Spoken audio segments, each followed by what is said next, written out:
as they leave it all behind.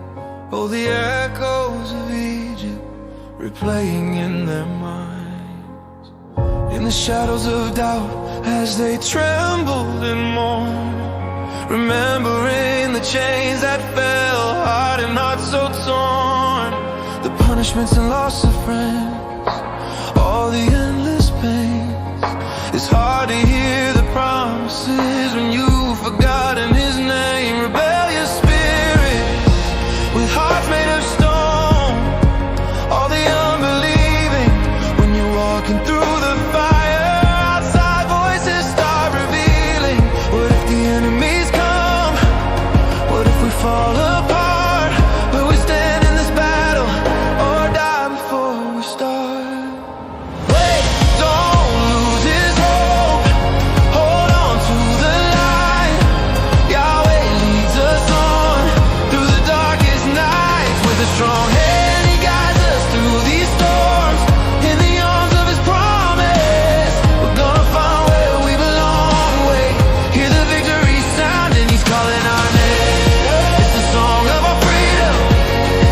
We'll never be the same.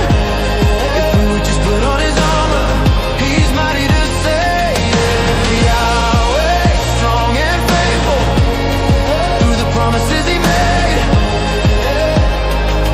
Through the promises he made. As the waters rise, fear whispers our fate. We know the enemies are coming, no more doubt and it's too late. As the ground shakes beneath us, we will lift up his name. With the fire of his spirit, we'll never be the same. He split the sea wide open with a sovereign decree. With each step we take, we only grow in victory. Now our hearts, once made of stone, are breaking away, revealing all the promises of his mighty name. No more walking in shame. Wait, don't lose his hope. Hold on to the light. Yahweh leads us on through the darkest nights. With a strong hand he guides us through these storms. In the arms of his promise, we're gonna find where we belong. Wait, hear the victory sound and he's calling our name. It's the song of our freedom. We'll never be the same. If we would just put on his armor, he's mighty to save. Yahweh, strong and faithful, through the promises he made. Promises he made.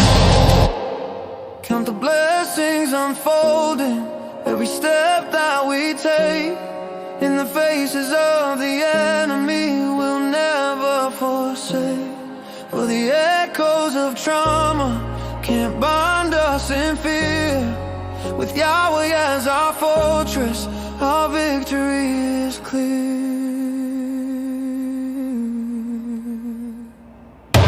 Wait, don't lose his hope. Hold on to the light. Yahweh leads us on through the darkest nights. With a strong hand he guides us through these storms. In the arms of his promise, we're gonna find where we belong. Wait, hear the victory sound and he's calling our name. It's the song of our freedom. We'll never be the same. If we would just put on his armor, he's mighty to save. Yahweh, strong and faithful, through the promises he made. Through the promises he made. So let's lift our voices in the face of our fears. From stony hearts to victory, wipes away our tears. In the strength of his promise, we will rise and proclaim. With Yahweh beside us, we'll never be the same.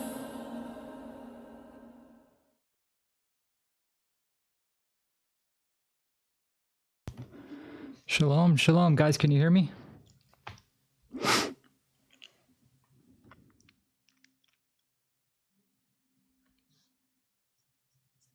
Okay, good. All right, I think I'm getting the hang of this a little bit better. What we're going to be talking about today is understanding prophetical speech. We're going to go back to the book of Genesis. We're going to go into the book of Psalms. But I want to show you guys something, and this is important for everybody. If you're going to study, right, we have to be like the noble Bereans, which means we have to go back and do our due diligence when it comes to the Hebrew language, Aramaic, Greek, all of this stuff, especially when it comes to these important topics that we keep bringing up. So without giving opinions, this is the interlinear. I have it, a hard copy of it right here. This is the, well, I don't know if you guys are going to be able to see that, but it's the, for some reason, there you go. It's the green. It's not showing up. It's the green interlinear. So the publisher is green. Interlinear. It's got the New and Old Testament in it. And what we're going to do is we're going to start off and we're going to read something. And as we go through that, I want people to see that sometimes what you find in your modern day translations is not what was written in the original, the oldest copies that we have, right? So I want to show you guys something. I'm sure you guys are reading it right now, right? This is Luke 23:34. Okay. I'm going to scroll up a little bit. And this is, again, if you look this up in your modern day translations, it's going to say, and Jesus was saying, Father, forgive them not, for they know what they do. Dividing then the garments of him, they cast lots. Okay? So the question is, does this sound like Father, forgive them, or Father, forgive them not? And did the Messiah know who it was that was putting him to death? So you might say, okay, well, how are we going to know whether or not our translations that we have today are accurate? Or Adrian, you're pulling something up, you could have found this anywhere. Well, it's actually written in the book of Psalms, exactly what he said, right? Psalms chapter 69, which is where we're about to go. But I want everyone to see what this says. This is not me giving my opinion, right? This says, and I'm not going to use Iesus because that's what's there, but again, it's showing you on the top the Greek, right? And then it's showing you how it's written out, and then you're going to see the English translation directly under each word. And it says, and Yeshua was saying, and he would have said Father or Elohim, he wouldn't have been saying God, Father, forgive them not. Okay? That's right here, if you guys can see it highlighted, which is 3756. Okay, you guys can look this up. You can go right directly to the root word. It says, Father, forgive them not, for they know what they do. Now, let's go back into Psalms 69. And in Psalm 69, we're going to read exactly what the Messiah was saying. I got to move this thing out of my way because I cannot see. Okay, sorry, I got to move you guys on this side. Psalms 69. Okay, so again, this is why prophecy is so important. And I get that people have a difference in opinions when it comes to certain topics. However, either we go by what the prophets say, or then we start making up things that we believe. And this is where we have 40,000+ different denominations, all believing something differently. Why? Because people don't go back and look at what the prophets say. So I'm going to cover something in Genesis later that people keep using, which is Genesis 4:1. And as we're told in Scripture, we are to go back and we are to provide 2 or more witnesses. So in other words, if I read something in the book of Psalms, I should be able to find throughout prophecy, right, and throughout the rest of the book, that same story being told, okay? It cannot differ. So we're going to go down a little bit here. Now, remember, the Messiah is the spirit of prophecy, and this is his crucifixion. So people will oftentimes say, this is talking about David. David was not crucified, okay? Let's just make that clear. David was not crucified and put on a tree to death, right? So verse 21 says, can you guys, let me make sure, yeah, you guys can see that. It says, they gave me also gall for my meat, and in my thirst they gave me vinegar to drink. Well, we know this is now talking about Yeshua. And this is why I have it highlighted in pink, because we know it's talking about our Messiah.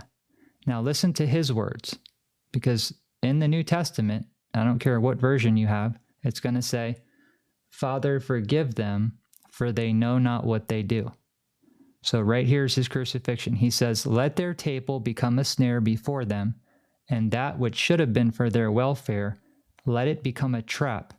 Let their eyes be darkened, that they see not, and make their loins to continually shake. So the Messiah is talking about putting fear, not only fear, but death on these people, right? He says, pour out thine indignation upon them, and let your wrathful anger take hold of them. Let their habitation be desolate, and let none dwell in their tents. Now, when we read about someone dwelling in a certain tent, like for instance, we go back to the Table of Nations in Genesis 10, we know the tents represent the nations and how they were divided in Genesis 10, right? So, for instance, the prophecy that Japheth shall dwell in the tents of Shem. But we see here the Messiah is saying, let none of the people that are crucifying me, let none dwell in their tents. In other words, remove them.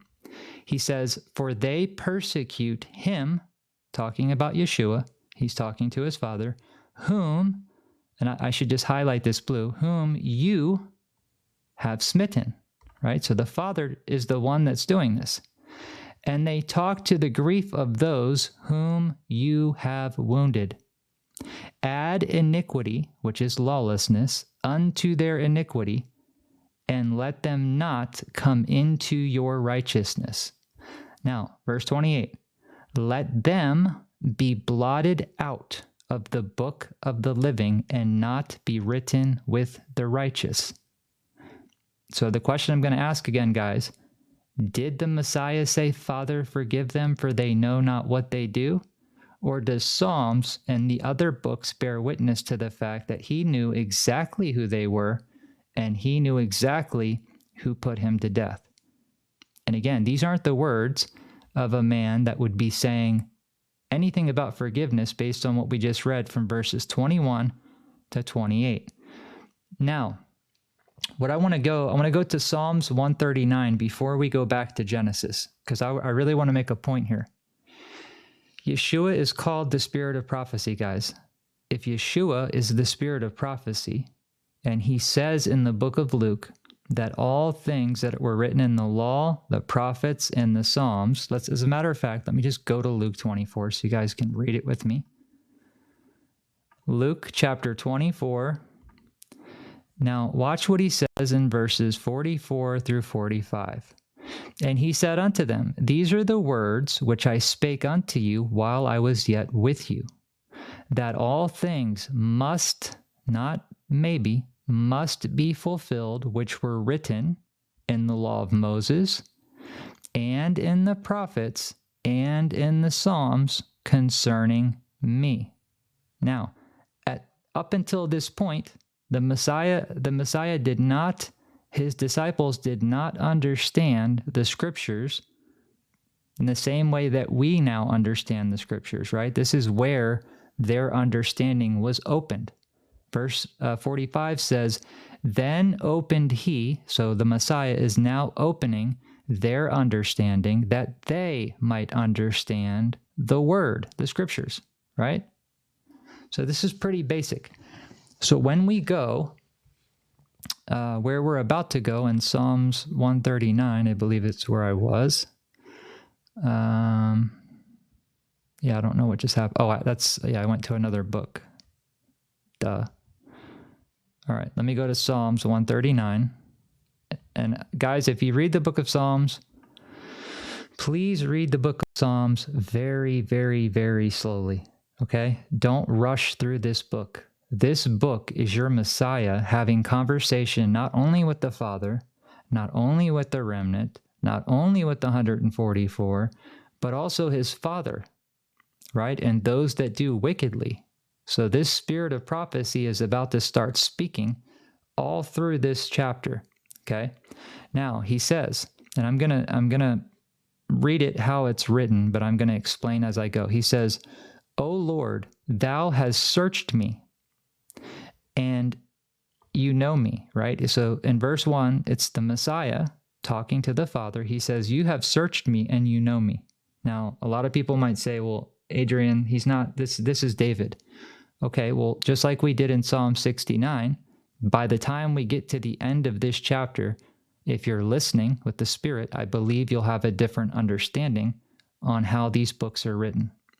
Verse 2, he says, thou knowest my down sitting and my uprising, thou understandest my thought afar off. Thou compassest my path and my lying down, and are acquainted with all of my ways. Now, this way is important. Anytime you're reading anything that says the way, the truth, or the life, that's talking about anything to do with that, he's always referring to the Torah, right? He says, for there is not a word in my tongue, but lo, O Yahweh, thou knowest it all together. So what is the Messiah saying? The Father knows our thoughts the same way he knows Yeshua's. Thou has beset me behind and before, and laid thy hand upon me. Such knowledge is too wonderful for me. So again, this is Yeshua talking about his Father's understanding. He says, it is high, I cannot attain unto it. Whither shall I go from thy spirit? So in other words, he's saying, where should I go? Why would I depart from your spirit? Or why would I flee from your presence? Now, listen very closely. If I ascended up into heaven, thou art there. Didn't the Messiah ascend up into heaven? Didn't he tell Nicodemus that he came down from heaven? Right? If I ascend up into heaven, thou art there.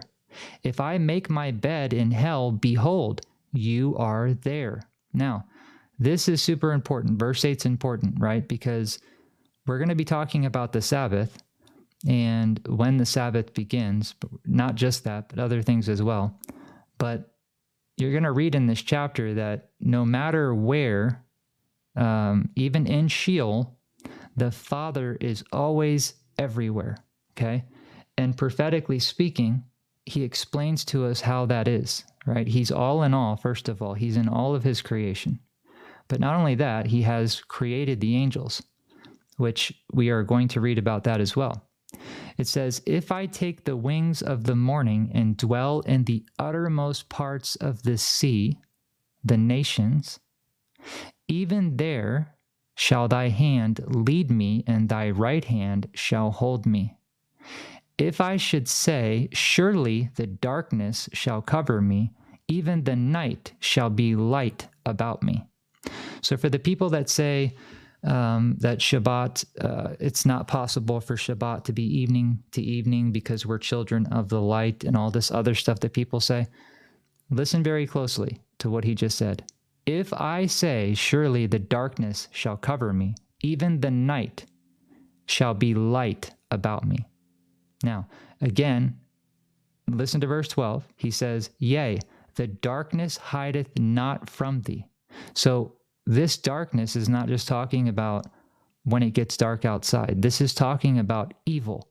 Nothing is hidden from the sight of the Most High, right? This is why he's saying, yea, the darkness hideth not. And remember, he said, even if he went down into Sheol, Yahweh would be with him, right? It says, yea, the darkness hideth not from thee, but the night shineth as the day.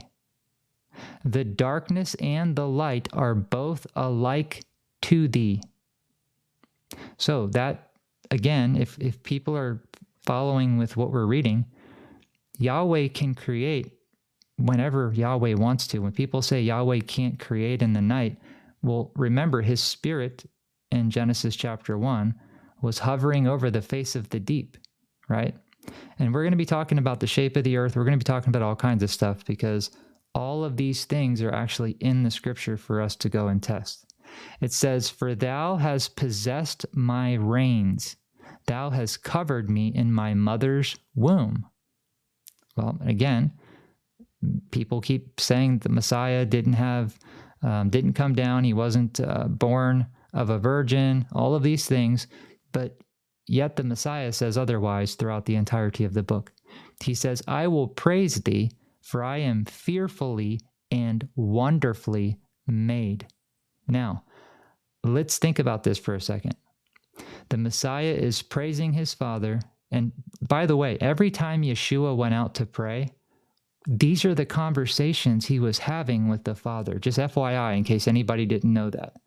When people say, well, no, he went out to pray to show us the example of how to pray. No, he gave us, he literally told us how to pray. He told his disciples how to pray. When Yeshua would go off and pray, which he did very often, right? Early in the morning, he would go off before the disciples were even awake, and he would go and pray. These are those conversations that he was having.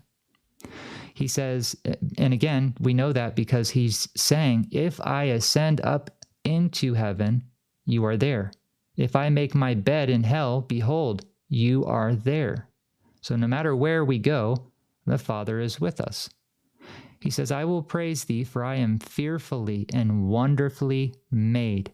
Question, was the Messiah created?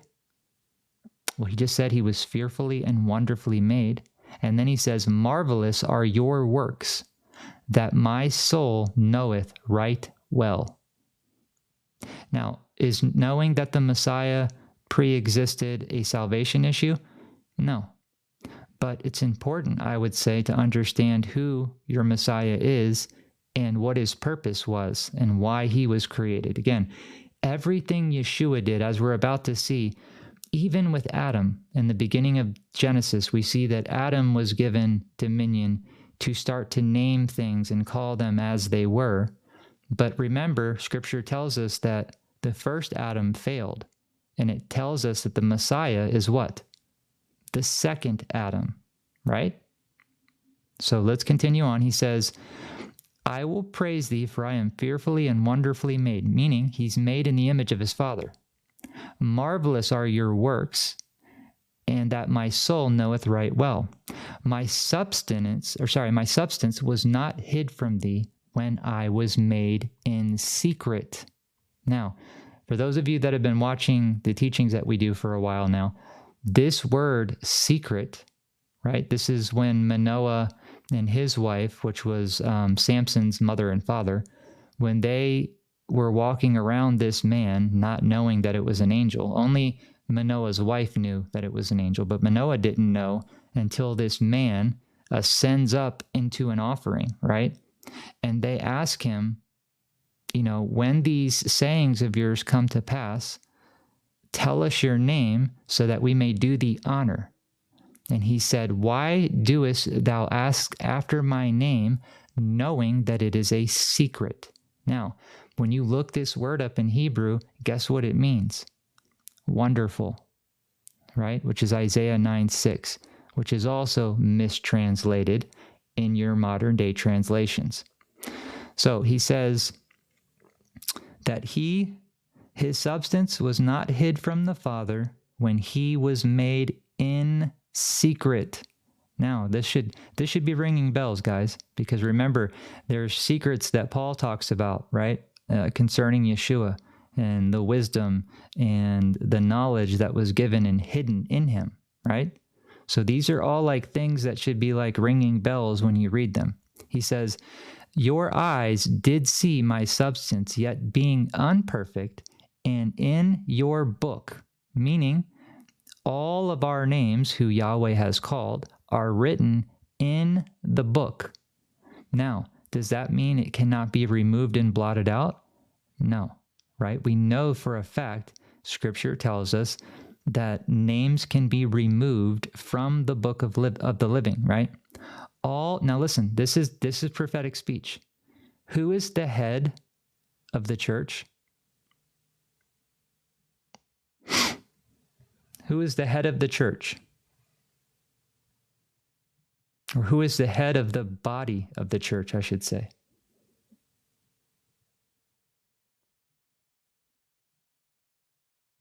Messiah, right?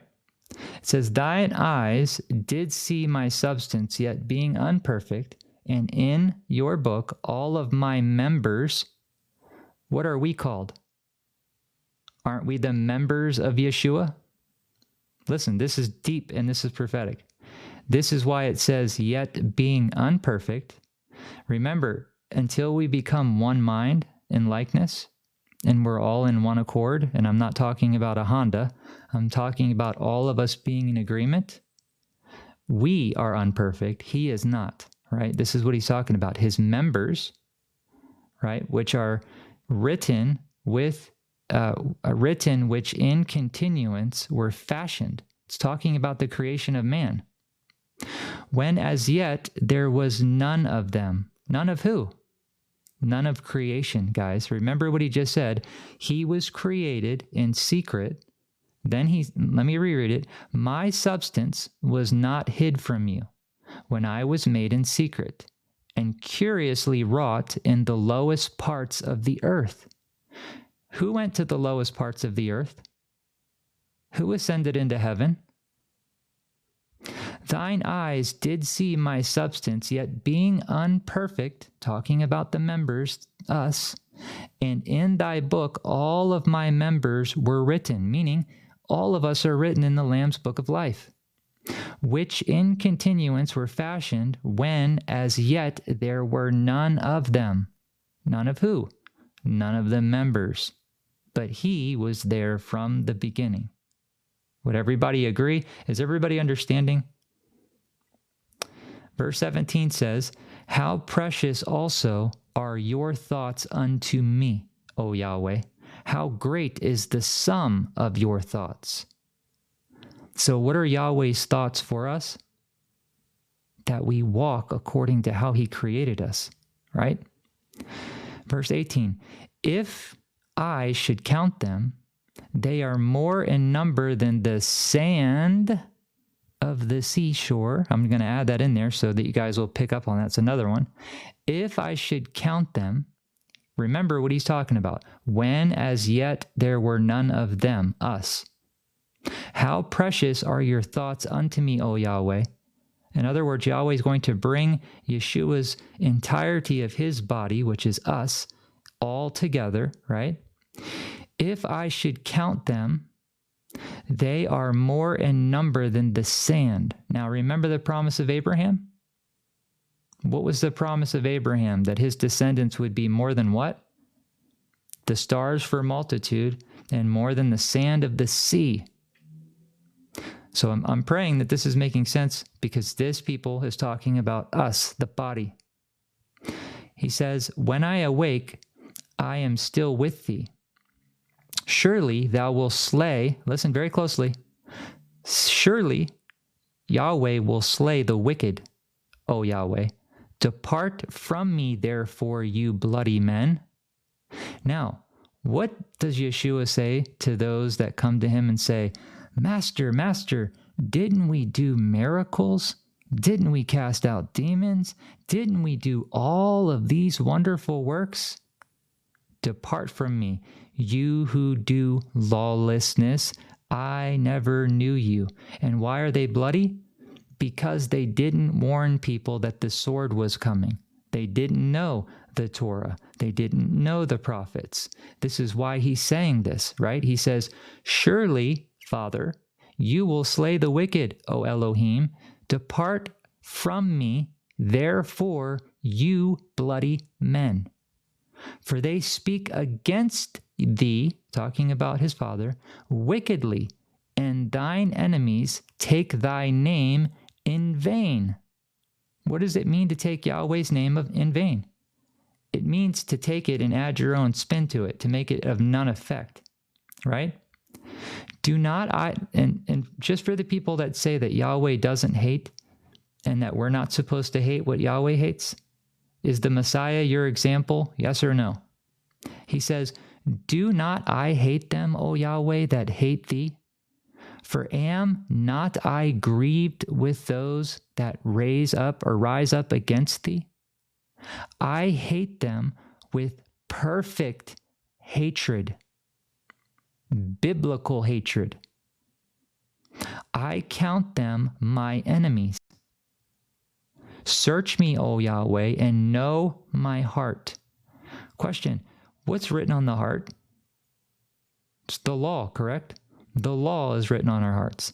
That's why he's saying, search me, O Yahweh, and know my heart. Did the Messiah have the Father's heart? Isn't he the Word manifested in the flesh? Try me and know my thoughts.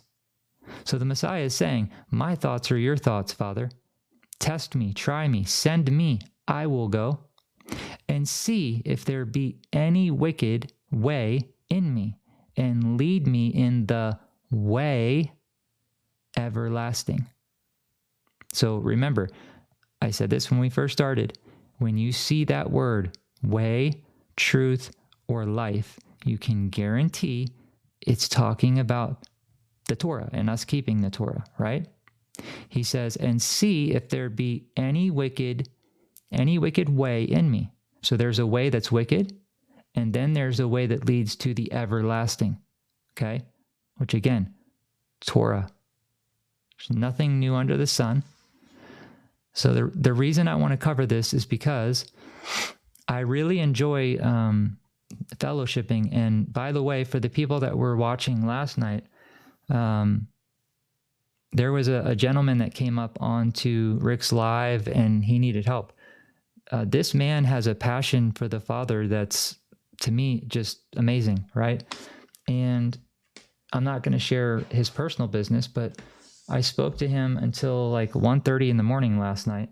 And the church convinced this man that he was condemned because he sinned, right? And again, this is why the church has a problem with us keeping the Torah. Because when we start telling people, hey, you have to do this and you have to do that, that frees the blood of that person from your hands, right? I took him to Ezekiel and I read to him where it says that if a wicked man turns from all of his wickedness and walks in righteousness, then when that man is judged, all the wicked that he did prior will not be remembered. But he'll be remembered for his righteousness if he turns from that wickedness. And then there's the flip side of that.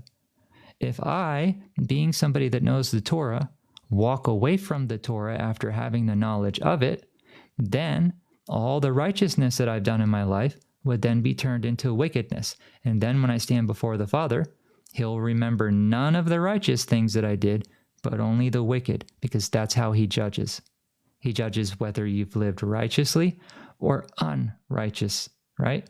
In Deuteronomy chapter 30, let me go there really quickly. Sorry, guys, my voice. Just so you guys know, I'm going to be releasing the first 2 singles tonight, or when I'm done with this. The first single on my album, which is my personal album, and the first single for the praise and worship for that album on Patreon. So that's why my voice is a little bit shot today. Deuteronomy chapter 30. Now, we were just talking about righteousness, right? Now, let's go to the very last verse. It says, Actually, I'm going to start in verse 19. He says, Moses is talking about what Yahweh just told him through agency. Remember, there's an angel that has gone before them, that's with them, and his name is Yeshua. He says, I call heaven and earth to record this day against you, that I have set before you life and death, blessing and cursing, right? Deuteronomy 28 tells us what the blessings are, and it tells us what happens if we don't keep the commandments. Then we fall under the curses.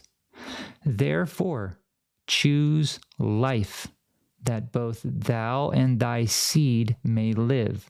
Well, how do we choose life? We're obedient to what he told us 2 chapters back in Deuteronomy 28. He says that you may love Yahweh, your Elohim, and that you may obey his voice. Who is Yahweh's voice? Well, it was Moses. It was any angel that came giving a message. It was the Messiah. Any agent that the Father sends is acting on behalf of the Father. And the Father tells us that he sends prophets, both good and bad. He sends us prophets that will give us messages that he has spoken, but he also will send false prophets to see if we love him. Now, what does that mean? And according to Deuteronomy 13, what does it mean according to see if we love him? Well, he said, if you love me, keep my commandments. So what does a false prophet do? A false prophet goes against Isaiah 8:20, and he brings a false gospel according to his own wicked heart. And so Yahweh says he'll send prophets to deceive you or test you. And if you don't know his word, guess what? He's going to know whether or not you love him. So he says that you may love Yahweh your Elohim, and that you may obey his voice, and that thou mayest cleave unto him. For he is thy life, remember, the way, the truth, the life, for he, Yahweh, is your life and your length of days, that thou mayest dwell in the land which Yahweh swore unto your fathers, to Abraham, to Isaac, and to Jacob, to give them. And by the way, for everybody that was asking about when I'm going to post the teaching that I did on Deuteronomy, it was Revelation. That should be up on YouTube now. It was posted already. Now, also in I think it's Deuteronomy 6. Let me go there. I'm just kind of going by memory. This wasn't really what I was planning on covering, but again, I feel like this is what Yahweh is trying to show us. All right, it says, remember we were talking about what righteousness is. And Yahweh commanded us to do all of these statutes, to fear Yahweh our Elohim for our good always, that he might preserve us alive as it is this day. And it shall be our righteousness if we observe to do all of these commandments before Yahweh our Elohim, as he has commanded us. So, what are those white garments in the book of Revelation? They're not actually white. You're not going to be necessarily dressed in a glowing white garment, right? It's a representation, prophetically speaking, of righteousness. So what was the righteousness that was given to Moses to give to the people? That they would observe to do all these commandments before Yahweh their Elohim, as he has commanded us. Nothing new under the sun. This hasn't changed. Okay? So we're getting ready to go into the prophetical speech part of everything that I want to show you guys.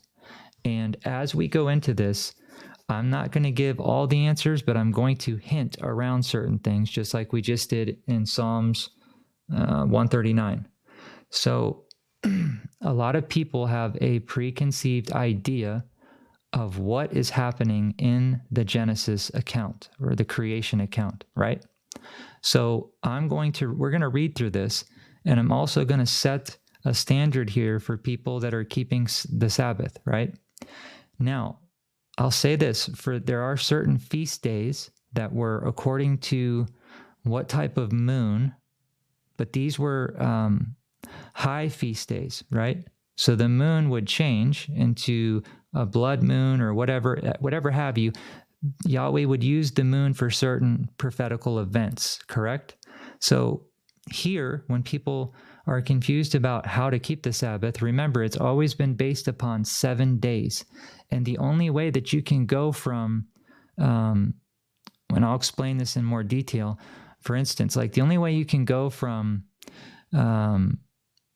each one of the feast days is by sevens, right? It has to be in 7-day increments.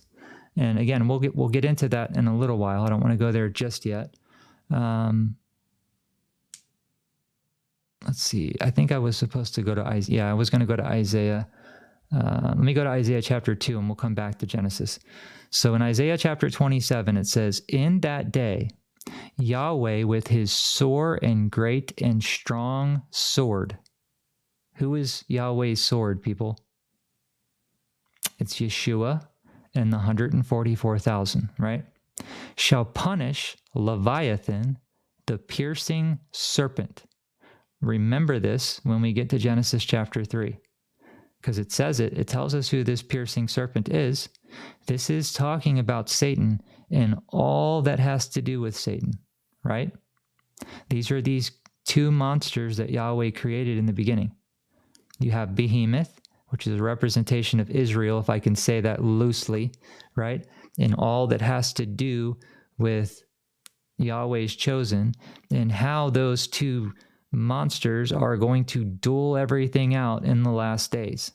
Now, Isaiah 27 just named Satan, that crooked serpent, that piercing serpent. Question, what does it mean, piercing serpent? Well, they pierced the Messiah's hands, they pierced his feet, and they pierced his side, right? And when they pierced his side, which you guys will have to go look into this, why? I'm going to ask the question, why was the Messiah's side pierced with a spear? What does Cain's name mean? Cain's name means a spear, right? And what did we just read in Psalm 69?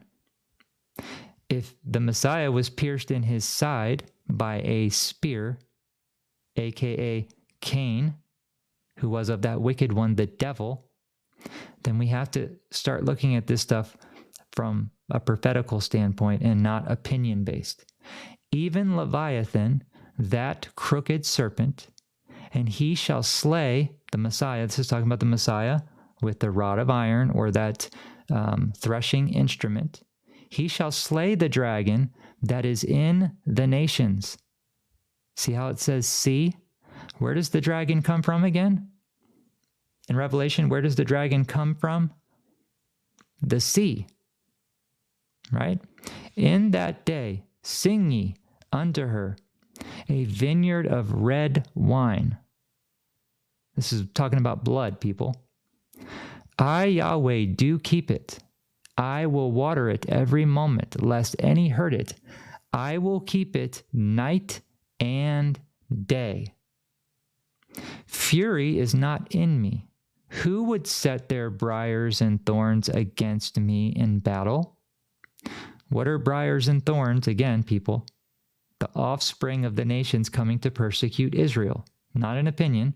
We've gone through this and we've shown almost in every single place throughout all of the prophecies, when Yahweh says he's going to send thorn bushes that are going to take our children from us, are we going to have a big tumbleweed come by and your children are going to get swept away and you're going to be unable to stop it? No, it's prophetic speech. Fury is not in me. Who would set their briars and thorns against me in the day of battle? I would go through them. I would burn them together. Now, question, what was hammered down onto our Messiah's head? A crown of what? Thorns. What did they put on the Messiah? Was it not a purple robe? And again, we have to understand why a purple robe? Why a crown of thorns? Why the mockery? Even when he was being crucified, right? They were mocking him while he was hanging there.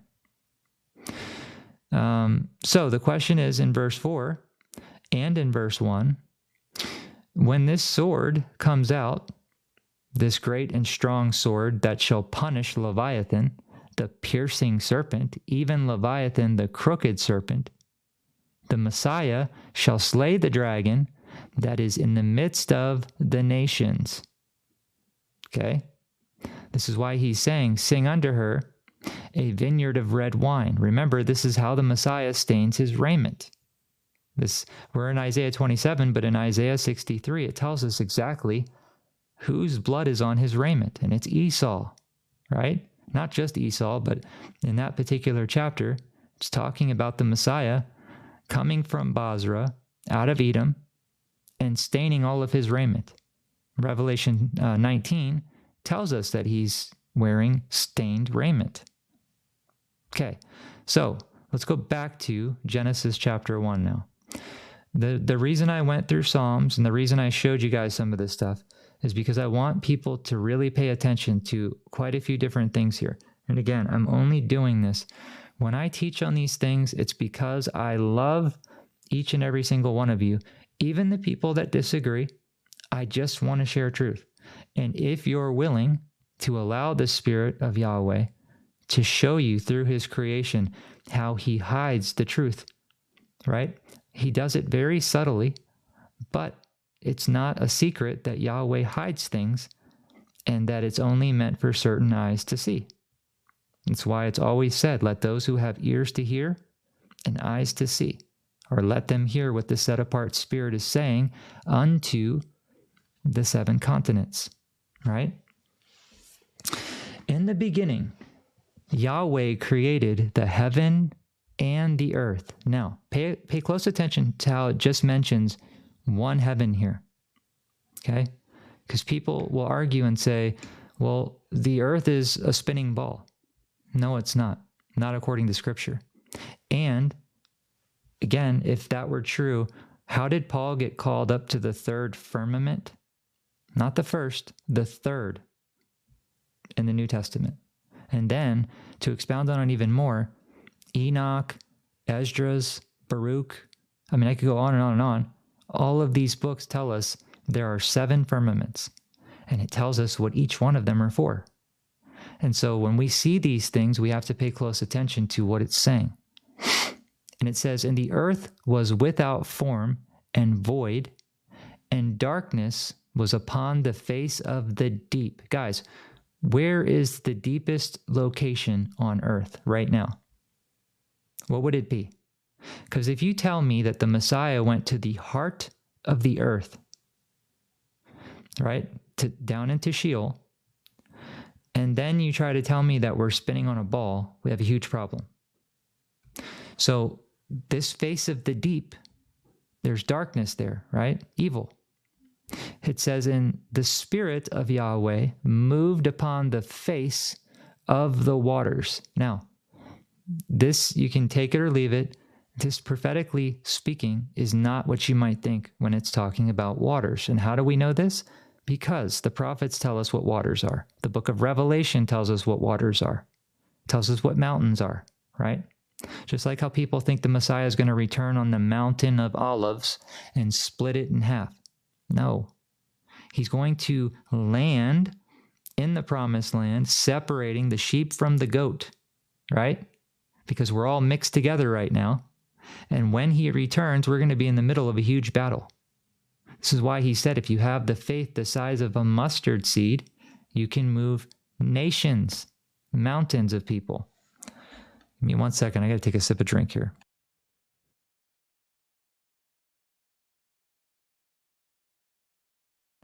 Okay, so I'm just giving you guys something to consider and ponder on. Verse 3, and Yahweh said, let there be light, and there was light. Okay? Yahweh said, the light, that it was good. Now, Yahweh divided the light from the darkness, which was already present. So, why doesn't Yahweh say here that the darkness was good? What does light have to do with darkness? Nothing. And God called the light day. So again, when people see this, notice how day is capitalized. Not that there was capital letters, but I think that the people that wrote all of these copies, I don't think I know that they have been deceiving us for a very long time, right? And when the scribes change all of this stuff, sometimes, or for the most part, well, I would say where we see most of the errors, we know that the only way that Satan could go about trying to change things was to try to change things that he himself didn't have any understanding of, right? And remember, the book of Enoch tells us when they're being punished for what they did, again, the angels, if you believe the angels came down in Genesis chapter 6 and went into the daughters of men, but you don't believe that their leader did in the garden, it's kind of silly, right? And it would also be silly to deny the entirety of the book of Enoch. When Enoch predates what was found with the Dead Sea Scrolls, which is what we're reading from right now, right? These books. And Enoch knew before all of those other books were written exactly what all the prophets prophesy about. And I'm talking like, I've said this before, if there is anybody that can tell me where there's one flaw in the book of Enoch, show me one. Now, when we get to second Enoch, yes, there are issues with second Enoch. Third Enoch is about Cain's son, Enoch, not Adam. So again, think about what we're reading. And Yahweh called the light day. So this is the day star arising in our heart, right? And the darkness he called night. And the evening and the morning were the first day. Now, why is this important? The evening and the morning were the first day? Well, back in the very beginning, there was a different way of keeping track of time. It's always been by 7 days, guys. Regardless of what calendars are out, there's over 100 different calendars, right? No matter what calendars are out there, we can trace back that people have always operated by in 7-day increments. Now, why would that be? Well, because this book is the truth, and it knew and has always known everything that Yahweh has done. And Yahweh said, "Let there be a firmament in the midst of the waters, and let it divide the waters from the waters." Now, is this talking about just regular water, or is there a deeper meaning? What are the waters representing in the scriptures as far as the prophecies go? What are the waters, guys? What does the book of Revelation tell us the waters are? Peoples, nations, tongues. Right? Is everybody with me? Nations. Okay, so think about this. There are beings above us, and there are beings below us, and there are beings where we walk, on the center of the earth where we're at. There are not only humans, right? But you also have the other creations that were created in Genesis chapter 1, and not to mention the disembodied spirits of the Nephilim. So we know that those Nephilim, when they were unalived, their evil spirits, 1/10 part of them were allowed to stay out on the earth. And some are being held in Sheol, which is when the bottomless pit opens up. What comes out of the pit? Demonic spirits. And they then enter into the bodies of these nations to persecute Israel, again, as they always have. I think people have an idea that the 144,000 is something new. It's not. Just like the remnant is not something new. There's always been a remnant. There's always been 144,000. There's always been Yahweh's order, in the way that he works has always been. He does not change. Now, people will say, well, Yahweh repented about doing this or that. Yes, Yahweh can decide when he's saying, I'm going to destroy you.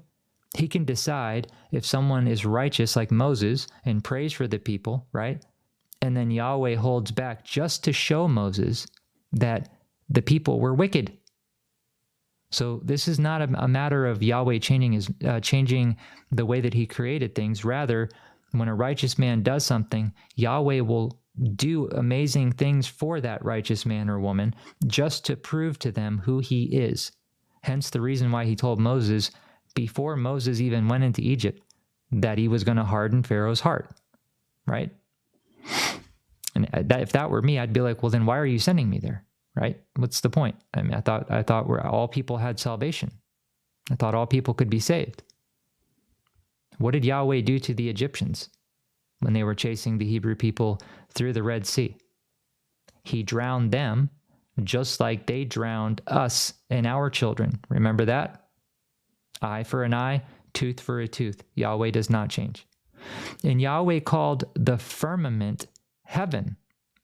And the evening and the morning were the second day. So if you know about the feast days, you'll know that there has to be increments of 7, and they go by the days, okay? It goes by the days. Now, you have high feast and other things that would pertain to the moon in some scenarios. But as far as the keeping of the Shabbat, we're going to read in Genesis chapter 2 that Yahweh rested on the 7th day, not on a certain moon, right? He rested on the 7th day. And Yahweh said, let the waters under the heaven, listen to this, guys. Let the waters, what are the waters? Under the heaven be gathered together unto one place, and let dry land appear. Now, where was Adam created from? The dust of the earth, right? And everything else was created from the dust of the earth. Watch, it says, and Yahweh called the dry land earth. Think of Matthew 13, where the Messiah was giving the parable of the sowing of the seed, or where the seed falls, and how he said the earth was the field, which represented the heart, and the reapers were the angels, right? And what they're going to do, and how those angels, when they come back with Yeshua, are going to burn the earth with fire, right? And again, how all the angels are called ministering flames of fire, ministering spirits of, or a flame of fire, or something of that nature. This is why Yeshua was in the burning bush, right? This is why when angels appear, and they're not appearing as men, and they appear in their actual form, it terrifies people. And the angel has to warn the person not to be afraid, right? Fear not. Because if it was just a regular person walking up to you and they look like a human, they would have no reason to tell you to not fear. All right, so again, pay close attention. And Yahweh said, let the earth bring forth grass and herb yielding seed. What did Peter say, and what does Psalm say about this grass? Is all flesh grass? Is it called like the tender herbs? Are we called tender herbs and flowers and plants and trees? And the fruit tree yielding fruit after his kind. How many of you have went out and ever called a tree a he or a her?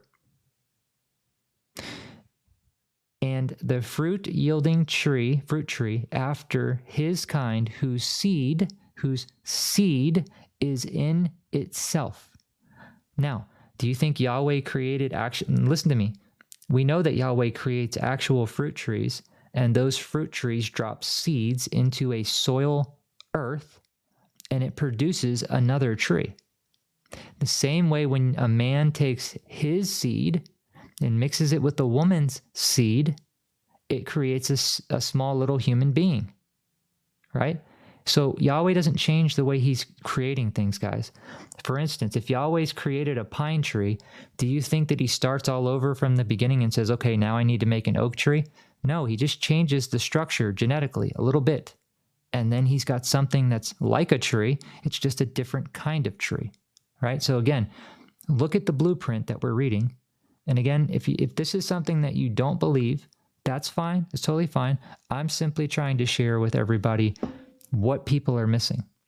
Okay, it says, and the earth brought forth grass and herb yielding seed after his kind, and the tree yielding fruit whose seed was in itself after his kind. And Yahweh saw, listen, this particular thing that's being created, Yahweh says that this is good, right? Yahweh saw that it was good. And the evening and the morning were the third day. Evening into morning. Third day.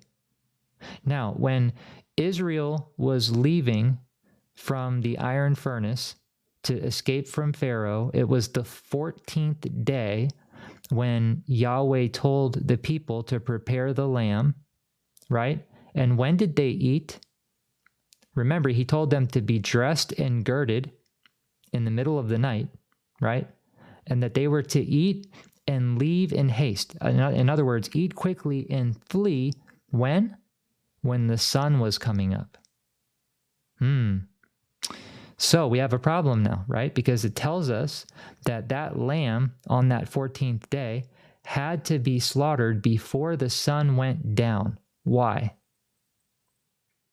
Why before the sun went down on the 14th day did they have to then eat it after the sun went down? Because remember, they could only leave the meat out for so long before they could no longer eat it.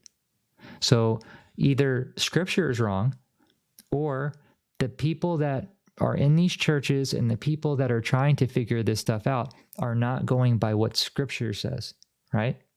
Exactly. That was the prep day. So that would have been a Friday. That's not ever going to change. We know that would have been a Friday on the 14th day of the month. And then that Friday, again, you think about even Good Friday and all this other stuff, that evening, they were eating the lamb, told to get dressed, and then fleeing when the sun started to rise. Okay, so they were fleeing on what day? The Sabbath day. It was Saturday, the day they fled. Okay, and again, not an opinion. I can show if we go into Shabbat teaching, which we've done, but just be mindful that if we go into a Shabbat teaching, which I can't do tonight, we're talking, it'll probably have to be like 5 or 6 parts, about 3 hours each.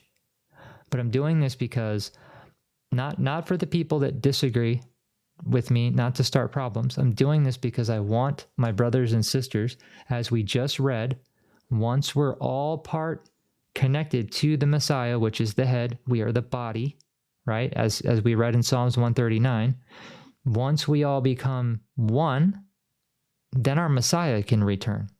How many people in here want the Messiah to return? I can almost guarantee you, anyone that's keeping Torah in here is waiting for Yeshua to come, right? You're tired of seeing the wickedness of this place. Now, verse 14, and Yahweh said, let there be lights in the firmament of the heaven to divide the day from the night, and let them be for what? Signs and seasons, and for days and for years. So we know that there's 364 days in a year, not 365. 365, not 364. And then we know the calendar, and it's split up. Michael actually just went through some of this, but I'm probably going to go through it as well. Not today, but we'll go through when we're covering Enoch, because I want to show you guys something very interesting. How not only does Enoch tell us exactly how to do this, but as we go through the Shabbat teaching, it'll explain to us the very same thing that Enoch knew, again, long before the prophets wrote anything down. Okay, verse 15. And let them be for lights in the firmament of the heaven to give light upon the earth, and it was so. Now, question. Yahweh is just now on the third day, right? Well, on the fourth day. It was evening and morning, and it was the third day. Sorry, it's the third day. Now, when do we see, in the very beginning, let's go back up. Remember up here it says that Yahweh created when he said, let there be light, and there was light, and that he divided the light from the darkness, verses 3 and 4. Well, that was the first day, right? Because it tells us that in between reading where we're currently at right now, it tells us each time when a new day begins. So we know that was the first day, but we're on the third day now, right? and the evening and the morning were the third day. And Yahweh said, let there be lights in the firmament of the heavens to divide the day from the night. Now, what was the day and the night when the Messiah said that it was daytime when he was walking the earth, but soon it would be what? Night, right? Which means when the Messiah is here, the light is in the world. When the Messiah is not, it's dark, and we go into a sleep, a slumber. And let them be for signs and for seasons and for days and for years. Okay, so Revelation 22 tells us about the tree of life, which bears 12 manner of fruit, which change each month, right? Which is, again, that's talking about the 144,000. And we know that those are men that are bought free and sealed up with the blood of the prophets that are sent. Okay, so Revelation 22 says that tree bears 12 manner of fruit. Let's just go there really quickly. Let me not give my opinion. This will prove that if the people that believe there are 13 months and all this other stuff, no, listen very closely. No, I don't know why I went there. I said I wanted to go to 22, but I'm talking and I don't do multitasking well. And he showed me a pure river of water of life. A pure river of water of life. So water and life, when we see these, like when they crossed over into the Jordan, they were baptized, right? Clear as crystal, proceeding from the throne of Yahweh and of the Lamb. In the midst of the street of it, and on either side of the river, was there a tree of life, which bare 12 manner of fruits, and yielding her fruit every month. Okay, so there's 12 fruits which yield their fruit, right? When? Every month. And the leaves of the trees, or the tree, were for the healing of the nations. And we'll take it a step further.